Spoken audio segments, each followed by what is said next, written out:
সহযোগিতাতে আমরা পুনরায় খেলা শুরু করতে পেরেছি। এর জন্য কমিটির পক্ষ থেকে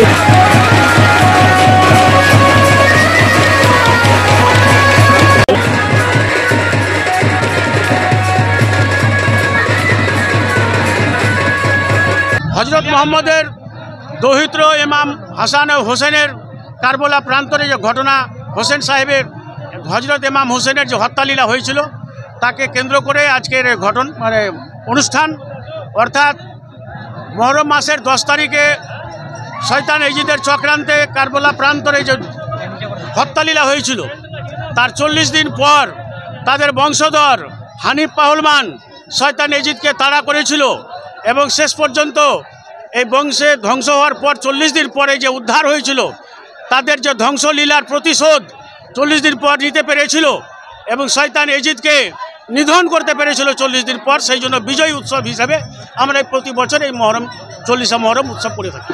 বার্তা দিচ্ছি গোটা রাজ্যে অনেক কিছু, এখন যেমন টিভি, ডিজিটাল ইন্ডিয়ার যুগ,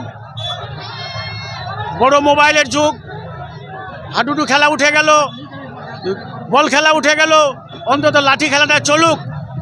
এই যে লাঠি খেলা বন্ধ হওয়ার ফলে আমাদের দেশের ছেলেপিলেদের যে সুগার বৃদ্ধি হয়ে যাচ্ছে, অসুখ, এই সমস্ত খেলা চালু থাকলে অন্তত রোগ প্রতিরোধের ক্ষমতা বাড়বে এবং সাম্প্রদায়িক সম্প্রীতিরও এই যে মেলা, একটা বার্তা আমরা দিতে চাচ্ছি।